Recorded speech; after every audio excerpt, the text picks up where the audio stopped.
All right, so this is how we're gonna start off the new year. See, this is actually my first theatrical movie of the year. My first time going to a theater to see a film in 2025. This year, I'm trying to do my reviews a little bit differently. See, I'm gonna try and put every movie I review in one of three categories. Either you go to the movies and buy a ticket, either you stream it, or either you skip it. Because doing random ratings like it was good, it was bad, or it was a 5 out of 10 or whatever doesn't really say anything or give you any information on whether or not you should actually go see it or not.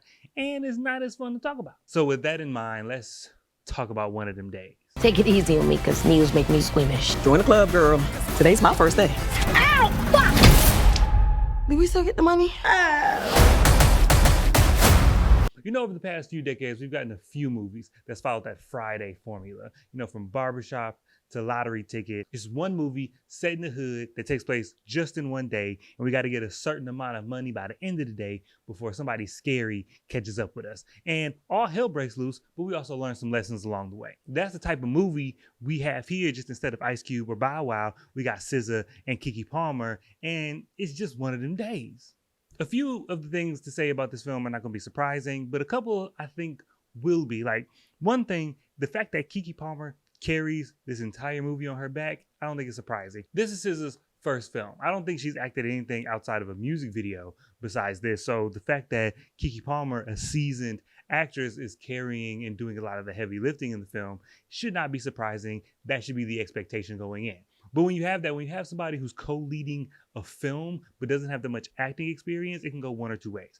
Either the film could fall on its face, or the people around them are so good at playing off each other and focusing on the strengths of the inexperienced person that it elevates them and highlights the good things about the film while covering up any deficiencies they might have. And that's what I feel like happens here. Not only Keke Palmer, but the rest of the cast surrounds SZA, highlights SZA's strengths, her personality, the things she does really well. And at the end of the day, we have a good time. Because at the end of the day, this entire movie hinges on the chemistry between Keke Palmer and SZA. The storyline does not matter, honestly, because it's the same storyline that we've seen before. So it's all about the chemistry between those two and how funny it can be, and the supporting cast. And on all of those fronts, I think did a good job. I think SZA has some very funny scenes. I think Keke Palmer is hilarious, and she nails almost every joke and every funny scene that she's supposed to. I think it lands. You want to buy my grandma's vintage speaker? Then your grandma just died. She ain't even in the ground yet. I think the supporting cast is surprisingly good. Like, Cat Williams, of course, is in this movie, and he has like a through line throughout this movie. It's not just a quick cameo. And of course, he's hilarious. But you have other supporting characters that I think did a better job than I was expecting. There's a hairdresser character. There's a neighborhood mom. All of these people are hilarious in their scenes and help not only elevate the movie, but make it cohesive. It feels like a cast. It feels like this is a real neighborhood. This is a real community. I felt it. I was immersed in this world. There was only a couple of negatives. If I had to find a negative, there was only a couple. In the movie, both SZA and Keke Palmer have love interests at different degrees, but they both have love interests in the movie. Now, SZA's love interest, he was funny. He was a funny character. He was very much comic relief the whole time. He didn't have a serious scene the whole movie, which is fine.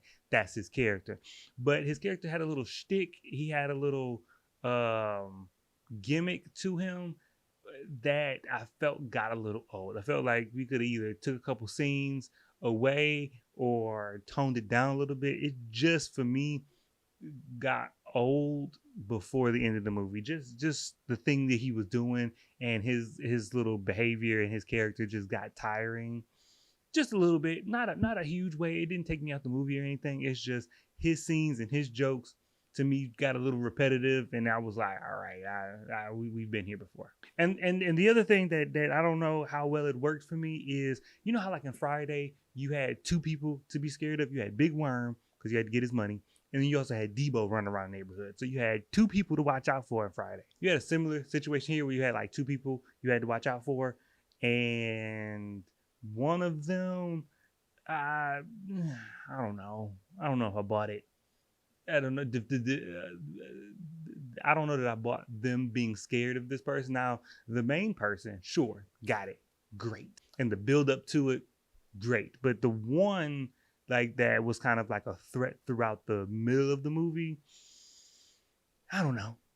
I was like, I guess it was funny. It was funny, and that's what it was supposed to be. So I'll give it the grace because it was funny. Because at this point, I'm really just nitpicking. At this point, these negatives are nitpicks. The only other thing that's a super nitpick is SZA's wardrobe, kind of. I was in the theater, and it got to a point where I felt like her wardrobe got progressively more revealing for no reason. It was just because it's SZA, you know what I'm saying? And I was looking around the theater, like, am I the only one noticing? Especially because at the middle of the movie, you get to a point where it's like, what? Why are you showing me this?